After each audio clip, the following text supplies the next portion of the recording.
CM Siddaramaiah warning ಬಳಿಕ ಎಚ್ಚೆತ್ತುಕೊಂಡ ಕೋಲಾರ ಜಿಲ್ಲಾಡಳಿತ ಬಾಲ್ಯ ವಿವಾಹಕ್ಕೆ ಬ್ರೇಕ್ ಹಾಕಿದ್ದಾರೆ.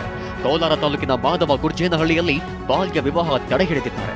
ಗೋಪಾಲ್ ಎಂಬರ ಜೊತೆ ನಾಳೆ ಅಪ್ರಾಪ್ತ ಬಾಲಕಿ ವಿವಾಹ ನಿಗದಿಯಾಗಿತ್ತು. ಅರಿಶಿನ ಶಾಸ್ತ್ರದ ವೇಳೆ ಸಿಡಿಪಿಒ ಪವಿತ್ರ ಹಾಗೂ ಗ್ರಾಮಾಂತರ ಪೊಲೀಸರು ದಾಳಿ ನಡೆಸಿ ಬಾಲಕಿಯನ್ನ ರಕ್ಷಿಸಿದ್ದಾರೆ.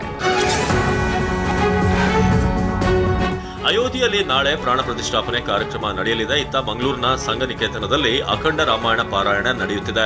ಸಂಸ್ಕೃತ ಭಾರತಿ ಸಂಘಟನೆಯಿಂದ ಅಹೋರಾತ್ರಿ ರಾಮಾಯಣ ಪಾರಾಯಣ ಮಾಡಲಾಗ್ತಿದ್ದು, ಕಳೆದ 51 ಗಂಟೆಗಳಿಂದ ವಿರಾಮ ಇಲ್ಲದೆ ರಾಮನಾಮ ಸ್ಮರಣೆ ನಡೆಯುತ್ತಿದೆ. ಕಾರ್ಯಕ್ರಮದಲ್ಲಿ ಪುತ್ತೂರು, ಉಡುಪಿ, ಕೇರಳದ ಕಾಸರಗೋಡಿನ 500 ಮಂದಿ ಭಾಗಿಯಾಗಿದ್ದಾರೆ. ಇಂದು ನಡೆದಾಡುವ ದೇವರು ಡಾಕ್ಟರ್ ಶಿವಕುಮಾರ ಸ್ವಾಮೀಜಿಯವರ 5ನೇ ವರ್ಷದ ಪುಣ್ಯ ಸ್ಮರಣೆ ತುಮಕೂರಿನ ಸಿದ್ಧಗಂಗಾ ಮಠದಲ್ಲಿ ಬೃಹತ್ ಕಾರ್ಯಕ್ರಮ ಆಯೋಜಿಸಿದ್ದು, ಸಿದ್ಧಗಂಗಾ ಮಠದ ಆವರಣದಲ್ಲಿ ನಿರ್ಮಾಣವಾಗಿರುವಂತಹ ಸ್ಮೃತಿವನ ಉದ್ಘಾಟನೆಯಲ್ಲಿ ಸಿಎಂ ಭಾಗಿಯಾಗಲಿದ್ದಾರೆ. ಒಂದೇ ವೇದಿಕೆಯಲ್ಲಿ ಸಿಎಂ ಜೊತೆ ಬಿಎಸ್ ಯಡಿಯೂರಪ್ಪ ಕಾಣಿಸಿಕೊಳ್ಳಲಿದ್ದಾರೆ.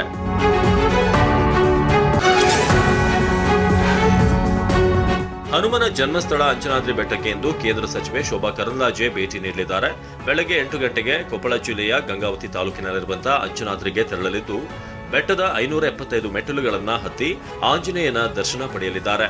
ನಂತರ ವಿಕಸಿತ ಭಾರತ ಯಾತ್ರೆ ಕಾರ್ಯಕ್ರಮದಲ್ಲಿ ಶೋಭಾ ಕರಂದ್ಲಾಜೆ ಭಾಗಿಯಾಗಲಿದ್ದಾರೆ.